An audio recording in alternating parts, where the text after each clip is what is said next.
प्यारे बच्चों नमस्कार, मैं परिहार सर आप सभी का मेरे इस YouTube channel primary digital study में स्वागत है।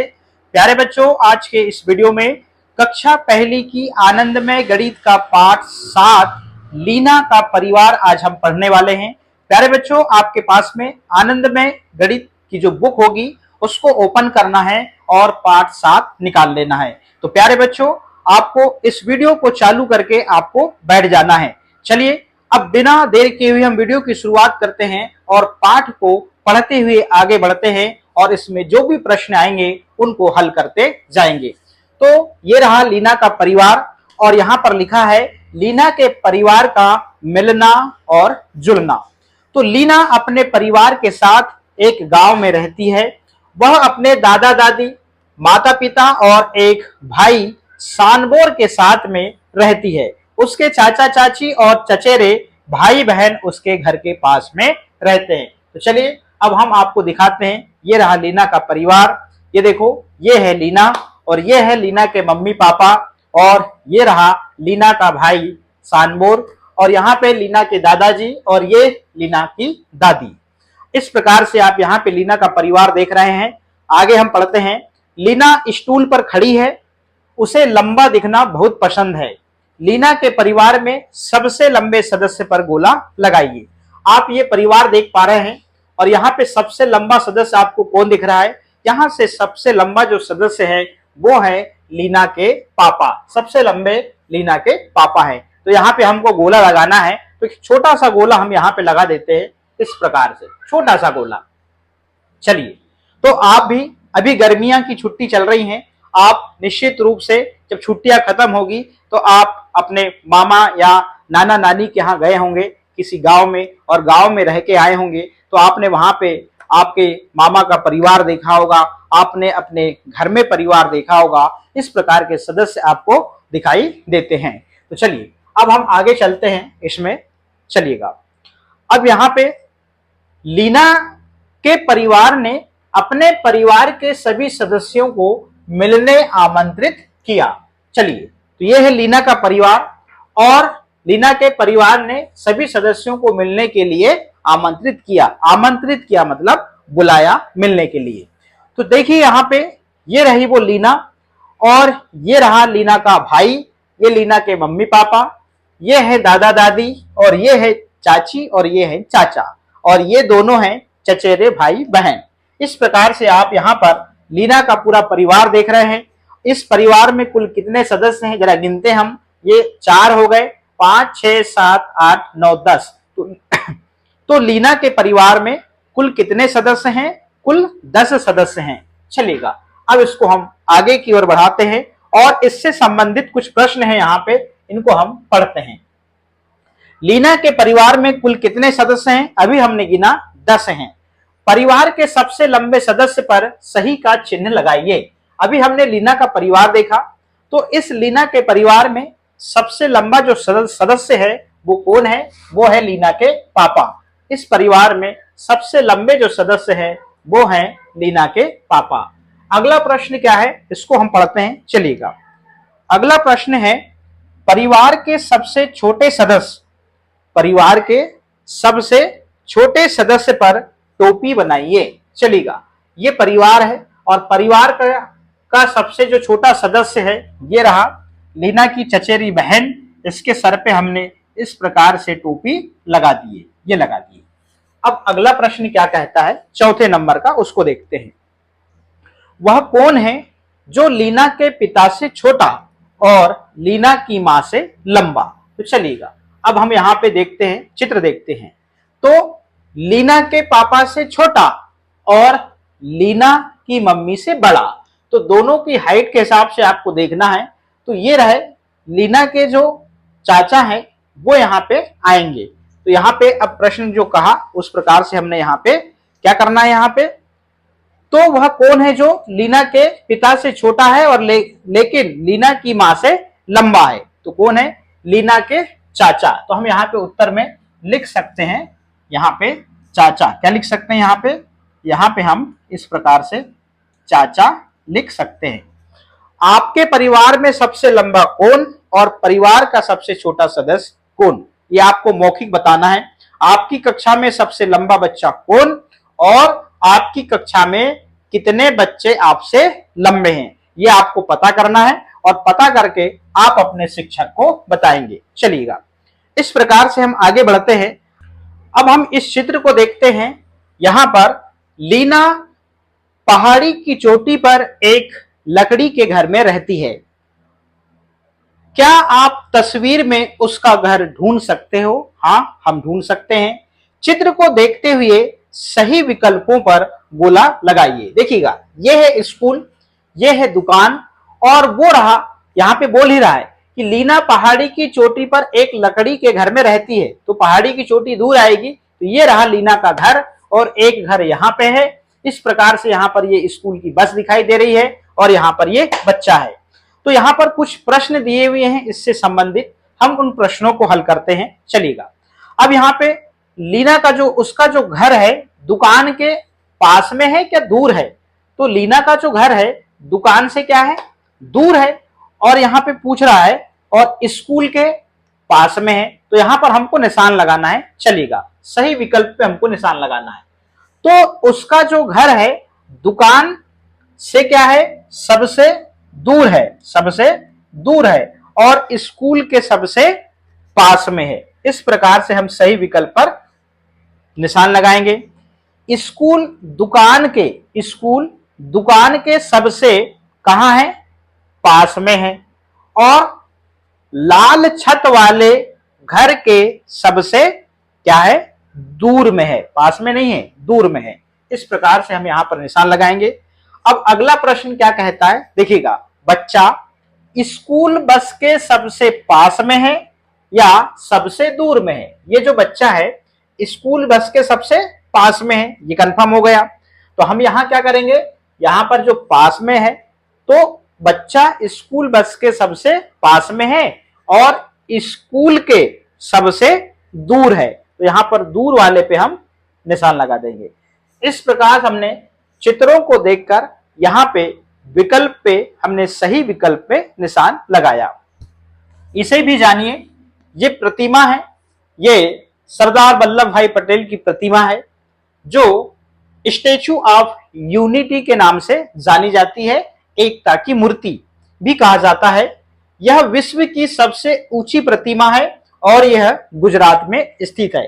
देखिए, ये स्टैचू की मूर्ति है जिसे हम स्टैचू ऑफ यूनिटी भी कहते हैं या फिर एकता की मूर्ति भी कहा जाता है और ये कहां स्थित है, गुजरात में है और ये विश्व की सबसे ऊंची प्रतिमा है, इस प्रकार जो आप स्क्रीन पर देख पा रहे हैं। चलिएगा, अब अगला प्रश्न है, जो सबसे लंबा है उस पर सही का निशान लगाना है। 3 पेंसिल है और 3 पेंसिल में सबसे लंबी पेंसिल कौन सी है, ये वाली है। इस प्रकार से आपको सही का निशान लगाना है।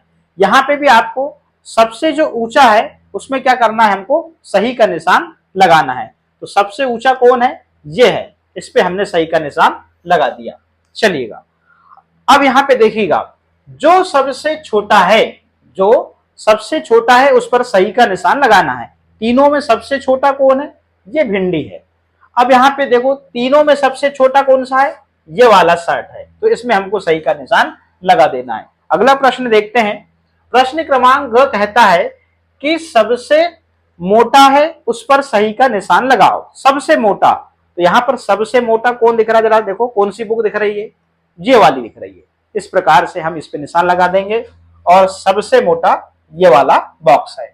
अब हम आगे की ओर चलते हैं। चलिएगा, अगले प्रश्न में, प्रश्न क्रमांक घ, जो सबसे पतला है उस पर सही का निशान लगाओ। आपने पेड़ देखा होगा, ये मोटा है, इससे थोड़ा सा कम मोटा और ये पूरा पतला है। तो यहां पर जो सबसे पतला है उसमें सही का निशान लगाना है। 3 मोमबत्तियां दी हुई हैं, तीनों मोमबत्तियों में जो सबसे पतली होगी उसमें आपको सही का निशान लगा देना है। इस प्रकार से अब हम आगे बढ़ते हैं अगले प्रश्न में। सोचिए, अब यहां पे देखिएगा, प्रश्न क्या कहता है, सोचिए और बनाइए।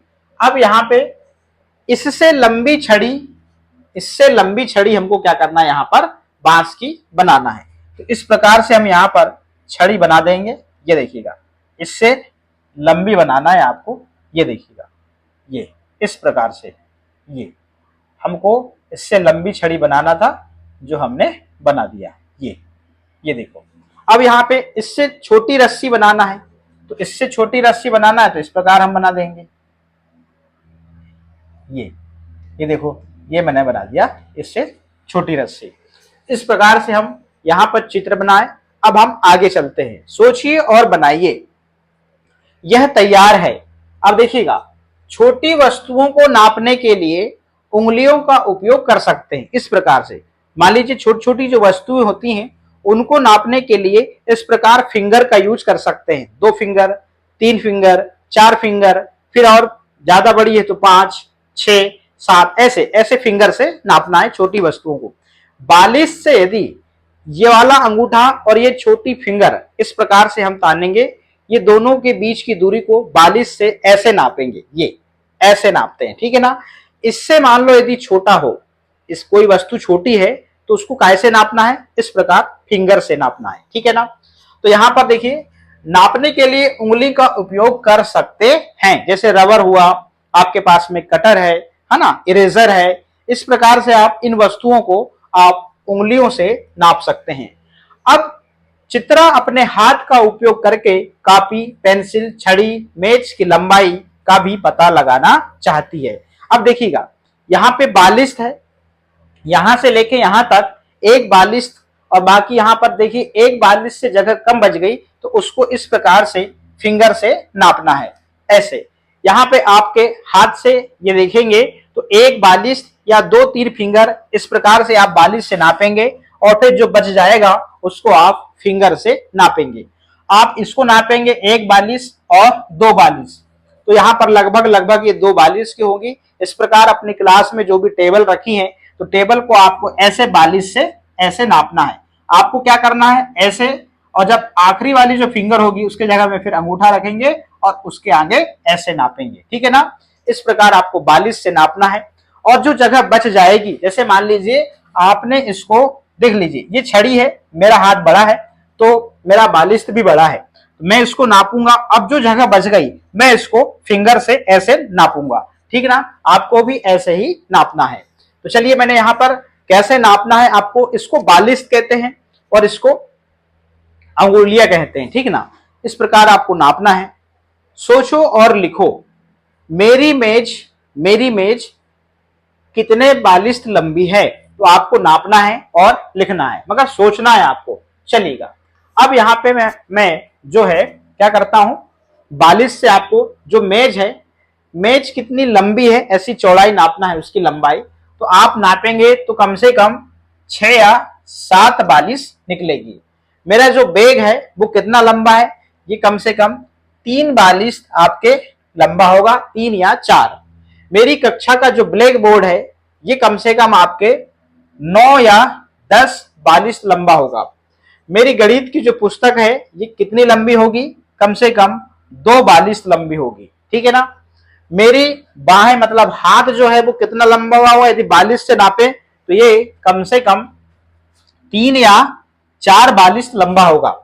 मेरे मित्र की बाहें वो भी लगभग लगभग आपके 3 42 लंबी होंगी। इस प्रकार से आप इनको नाप के, यहाँ पे आपको क्या करना था, सोचो और लिखो। आपको सोच के लिखना था। क्या चित्रा इन सभी वस्तुओं की लंबाई ज्ञात करने के लिए अपने हाथ 42 का उपयोग कर सकती है? हाँ, पता करो कि इनमें से कौन सी वस्तुएं एक हाथ से कम की हैं। अब देखिएगा, यहाँ पे एक हाथ मतलब 42 से कम है, इन वस्तुओं की लंबाई का पता लगाने के लिए क्या हम उंगलियों का उपयोग करें? देखिएगा, अब यहाँ पे आप 42 से नापेंगे, इसको 42 से नापेंगे तो क्या होगा, जैसे मान लो ये बेड को नापना है, आपने इसको नापा 1 और ये 2 42, और आप यहाँ पे फिर 5 और ये 6 फिंगर, ऐसे आप इसको नापेंगे, ठीक है ना। और यहाँ पे मान लीजिए हॉकी की छड़ी है। अब देखिएगा, ये 1 42 तो भरेगी नहीं, तो आप इसको फिंगर से नापेंगे, ऐसे 8 फिंगर, ये 1 42 भरेगा और यहाँ पर ये 5 फिंगर होगा। इसको यदि आप नापेंगे इसकी लंबाई, तो 1 2 और यहाँ पे ये 2 से 3 से कम भर रही है, तो 1 42 और ये 2 42, तो ये 4 5 और ये 3 8, तो 2 42 8 उंगलियां। इस प्रकार से हम इनको नाप लेंगे। आपको भी नापना है। आपके पास में ये सामग्री उपलब्ध होंगी तो आपको इसको नाप लेना है। यहाँ पे बुक दी हुई है, बुक को आपको नापना है ऐसे, इस प्रकार से, ये 1/42 और ये देखिएगा 3 फिंगर, इस प्रकार से आपको नापना है। चलिएगा अब यहाँ पे हम अगले प्रश्न में चलते हैं। ये लकड़ी का लट्ठा है, लकड़ी को लट्ठे को आपको इस प्रकार नाप लेना है 1, 2 और 3। तो मैं जो नाप रहा हूं तो आपके 42 और मेरे 42 में अंतर है, आपका 42 छोटा होगा तो आपके ज्यादा 42 भरेंगे, ये इस प्रकार से 42 से नापना है आपको। चलिएगा अब अगले प्रश्न में चलते हैं। ये रहा, इन वस्तुओं की लंबाई ज्ञात करने के लिए आप 42 या उंगलियों में से क्या चुनेंगे और क्यों? तालिका में अपने विकल्प पर गोला लगाइए। इन वस्तुओं की लंबाई ज्ञात करने से पहले अनुमान लगाने का प्रयास कीजिए। ये बॉटल है, तो यहां पर जो बॉटल दिख रही है, इस बॉटल को आपको नापना है तो क्या करेंगे, 42 का उपयोग करेंगे। क्या करेंगे यहाँ पर, 42 का भी और उंगलियों का भी, क्योंकि जो बच जाएगी उसको हम कैसे नापेंगे, उंगलियां से नापेंगे। तो यहाँ पर हमारा जो अनुमान है, हो सकता है कि ये जो बॉटल है आपकी थोड़ी सी लंबी होती है ना बॉटल, तो यहाँ पर आपके 1/42 या 2/42 भी भर सकती है। तो यहाँ पर आपको क्या करना है कि आपको अनुमान पहले लिख लेना है कि यहाँ पर जो मेरा अनुमान है 2/42 यहाँ पे इस प्रकार हम लिख देंगे 2/42। आपको पहले क्या करना है, यहाँ पर अनुमान लिख देना है 2/42 और फाइनली आप क्या करेंगे, इसको नापेंगे और नापने के बाद में हो सकता है कि यहाँ पर 1/42 आए, क्या है 1/42 आए और यहाँ पर कितनी उंगलियां, हो सकता है कि यहाँ पर आपकी 5 उंगलियां आए, उंगलियां, इस प्रकार से यहाँ पर आपको नाप कर लिख देना है। चलिएगा आप अपने हाथ के अनुसार नाप के लिखना है, पहले अनुमान लगाना है आपको, पहले अनुमान लगाना है। ये चम्मच है तो चम्मच छोटी होती है, ठीक है ना, तो 1/42 से छोटी होगी तो आप इसको फिंगर से नापेंगे। तो आप इसको यहाँ पे जो है क्या करेंगे, पहले इसको उंगलियां से नापेंगे, कैसे, उंगलियां से, और यहाँ पे दोनों चीज की जरूरत पड़ेगी यहाँ पे, ठीक है ना, क्योंकि 1/42 से कम होती है, छोटी होती है, तो हो सकता है कि यहाँ पे आपको 42 की भी आवश्यकता पड़ जाए, क्योंकि आपका हाथ छोटा है तो चम्मच की जो लंबाई है आपके 42 के बराबर हो जाए। तो यहाँ पर आप हो सकते हैं कि यहाँ पे 1/42 लिख सकते हैं यहाँ पे, और वो 1/42 ही हो उसकी लंबाई, या फिर आप जब नापेंगे तो 1/42 ही होगी। मैं आपके हाथ के अनुसार बता रहा हूं, मेरे हाथ से तो यहाँ पर मेरे हाथ से भी 1/42 आ रही है। अब हम आगे की ओर चलते हैं। चलिएगा ये पेंसिल है, पेंसिल को हम कैसे नापते हैं, पेंसिल को 42 से नापते हैं, ठीक है ना, और बची हुई जगह को उंगलियों से नापते हैं, ठीक है ना। तो यहां पर हम क्या करेंगे, इसको 1/42 क्या करेंगे, 1/42 इस प्रकार से हम यहाँ पर लिख देंगे। और जब इसको हमने फाइनली जब नापा तो यहाँ पर हो सकता है कि 1/42 और यहाँ पर 4 उंगलियां, इस प्रकार से आपका यहाँ पे नाप निकलेगा, इस प्रकार से, ठीक है ना। अब यहाँ पे नाक है तो नाक को हम कैसे नापेंगे भैया, उंगलियों से नापेंगे, क्योंकि नाक छोटी है। 42 से यदि कोई छोटी वस्तु है तो उसको उंगलियों से नापेंगे, और मान लीजिए यहां पर जब उंगलियों से बड़ी है ऐसी कोई वस्तु तो उसको 42 से नापेंगे। आपकी ये 10 फिंगर तक आप कैसे नाप सकते हैं, आप उंगलियों से नाप सकते हैं। चलिएगा अब आपको क्या करना है, यहाँ पे देखिएगा, अब यहाँ पे जो नाक है, नाक आपकी 5 उंगलियां होंगी, खूब से खूब, कितनी, 5 उंगलियां इतनी लंबी होगी। तो आप यहाँ पे 5 उंगलियां लिख देंगे इस प्रकार से, इस प्रकार से, और यहां पे भी आप 5 उंगलियां लिख देंगे इस प्रकार से, ठीक ना। अब यहाँ पे टांग है तो टांग को आप कैसे नापोगे भैया, टांग को आप नापोगे 42 से नापोगे, चाबी को उंगलियों से नापोगे। तो टांग को नापेंगे 42 से तो कितनी टांग कितनी भरेगी, यहाँ पे 4/42 भर सकती है यहाँ पे, इस प्रकार से अनुमान है आपका, और आपने नापा तो हो सका यहाँ पे कितने 42 निकल गई, यहाँ पे निकल गई 5 42। इस प्रकार से चाबी है तो चाबी को आप उंगलियों से नापेंगे तो यहाँ पर चाबी तो छोटी होती है तो यहाँ पर 4 उंगलियां, कितना 4 उंगलियां, इस प्रकार से, है ना। और जब उसको फाइनली नापा आपने तो 4 उंगलियां ही निकली। इस प्रकार से जब आप वस्तुओं को नापेंगे तो आपको यहाँ पर क्या हो जाएगा, अनुभव हो जाएगा। इस प्रकार से इन पूरे प्रश्नों को हमने हल कर लिया। अब हम चलते हैं आगे।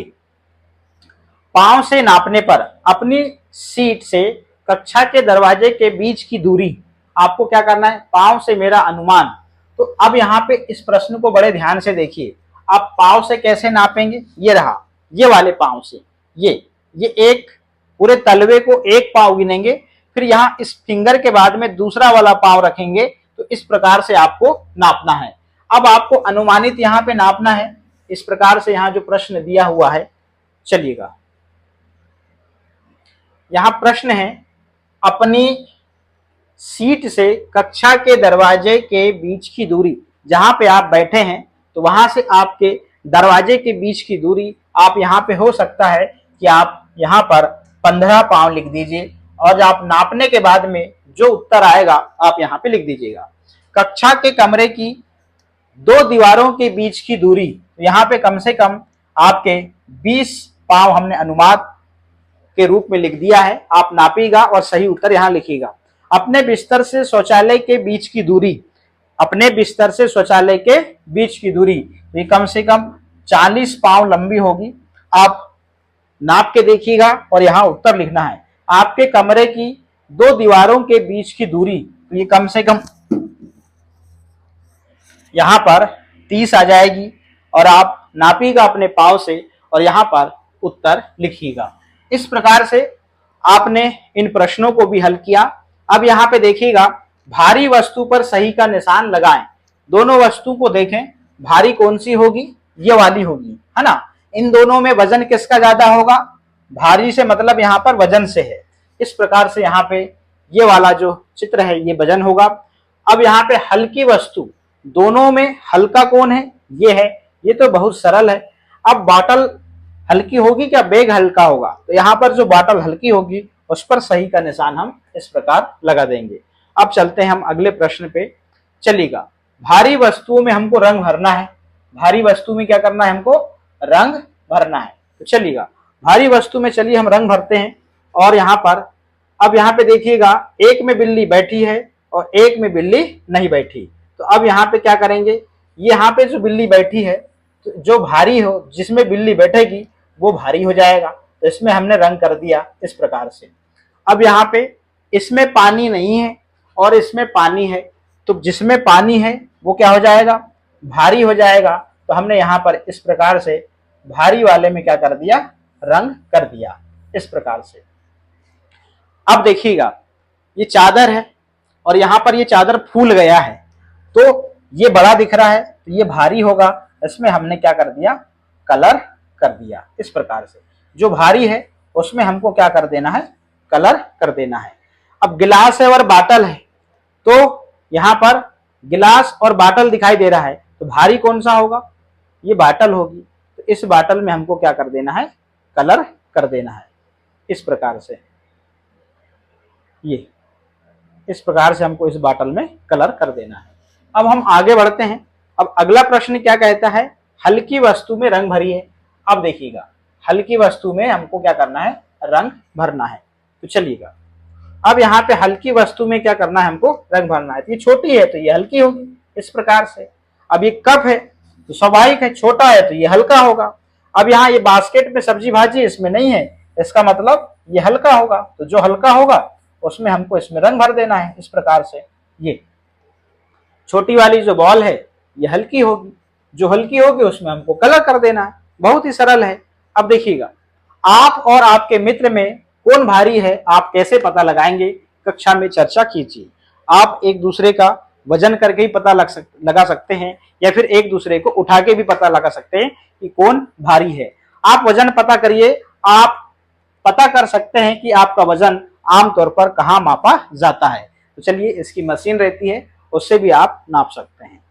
चलिएगा, अब ये बाल्टी है, बाल्टी को क्या करना है, पानी से भरकर देखना है। जग पानी बाल्टी को भर देगा, जग आपके पास में होगा तो कम से कम कितने जग लगेंगे तो ये जो बाल्टी है भर जाएगी। तो हम यहाँ कम से कम जो संख्या लिख लेते हैं, क्या लिख लेते हैं, जग की। तो यहाँ कम से कम हमको 10 जग पानी लगेगा तो ये बाल्टी भर जाएगी। गिलास पानी बाल्टी को भर देगा, कम से कम यहाँ पे 30 गिलास लगेंगे, 30 गिलास पानी लगेगा तब जाके बाल्टी भरेगी। कटोरी पानी बाल्टी को भर देगी, कटोरी तो और छोटी होती है, तो कम से कम 60 कटोरी पानी जो है इस बाल्टी को भरेगा।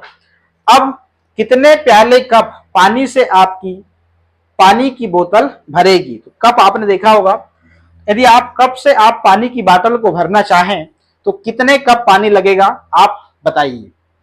पता लगाना, ये आपको करके देखना है। तो कम से कम नहीं तो आपको 10 कप पानी लगेगा। अब अपने मित्र की पानी की बोतल को उसी प्याले से भरिए। अब अपने मित्र की पानी की बोतल को उसी प्याले से भरिए।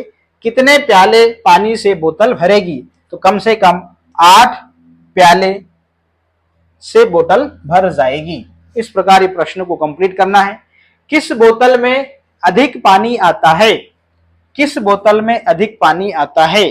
किस में आता है भैया? किस बोतल में अधिक पानी आता है? तो किस बोतल में? आपने देखा होगा 2 लीटर की, किसमें? 2 लीटर की जो पानी की बोतल होती है उसमें सबसे ज्यादा पानी आता है। इसे दूसरी बोतल के साथ भी कीजिए, किस बोतल में कम पानी आता है? तो आपने छोटे बच्चे की, किसके? छोटे बच्चे की आपने बोतल देखा होगा, तो छोटे बच्चे की बोतल आपने देखा होगा तो उसमें सबसे ज्यादा पानी कम आता है। जिसमें अधिक पानी आता है उस पर गोला लगाएं, चलिएगा। ये रहा, जिसमें अधिक पानी आता है उस पर क्या करना है, आपको गोला लगाना है। लीजिए, इसमें अधिक पानी आएगा और इसमें अधिक पानी आएगा। अब ये दोनों मटकों में देखें तो इस मटके में ज्यादा पानी आएगा और इस बाटल में ज्यादा पानी आएगा। इस प्रकार प्रश्न के अनुसार हमने यहां पर हल कर दिया। अब हम आगे बढ़ते हैं, चलिएगा। अब अगला प्रश्न है, ये रहा, किसमें ज्यादा पानी आएगा? ये इसमें आएगा। इसमें भी हम गोला लगा देते हैं। इस प्रकार से इन प्रश्नों को हमने क्या कर लिया, कंप्लीट कर लिया है। अब लीजिए, पानी हमारे लिए बहुत उपयोगी है, चर्चा कीजिए। दिए गए कामों के लिए आपको पानी की कितनी मात्रा की आवश्यकता होगी, उस पर सही का निशान लगाइए।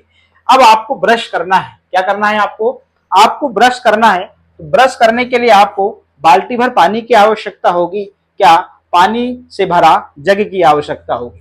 तो यहाँ पर आपको पानी से भरा जग से आपका काम चल जाएगा। यदि आपको नहाना है तो आपका बाल्टी भर पानी से काम चल जाएगा या पूरी पानी की टंकी लगेगी आपको। तो नहाने के लिए आपका जो काम है, एक बाल्टी से काम चल जाएगा। इस प्रकार आप इसमें निशान लगा देंगे। अब 2 गिलास नींबू पानी बनाने के लिए आपको पानी की आवश्यकता होगी। तो पानी से भरा जग से काम चल जाएगा या फिर पानी से भरी बाल्टी से काम चलेगा? तो आपका काम इस जग से चल जाएगा। इस प्रकार से आवश्यकता अनुसार हम यहाँ पर निशान लगा रहे हैं। अब अगला प्रश्न है, एक पौधे को पानी देना है। एक पौधे को पानी देना है, तो पौधे को पानी देने के लिए पानी से भरा मग काफी है या फिर पानी से भरी बाल्टी? तो यहाँ पर अपना काम जो है मग से ही काम चल जाएगा। इस प्रकार से हम इन प्रश्नों को कंप्लीट कर लिए। अब अगला प्रश्न है, परियोजना का कार्य है। यहाँ पर आपको ये परियोजना कार्य जो है आपके कक्षा शिक्षक इसको समझा देंगे। आपको अपने विद्यालय से ये प्रोजेक्ट कार्य मिलेगा, इसको कंप्लीट करके आपको अपने कक्षा शिक्षक को दिखाना है। तो साथियों, इस पाठ में ज्यादा कुछ ऐसा था नहीं, हमने बाकायदा पूरी बुक को हल कर लिया है। आप इस वीडियो को देख के आपका जो पाठ 7 है, लीना का जो परिवार है, पाठ को पढ़ते हुए सभी प्रश्नों को हमने हल कर लिया। आज के इस वीडियो में इतना ही, फिर मिलेंगे हम नए पाठ के साथ में। बहुत बहुत धन्यवाद।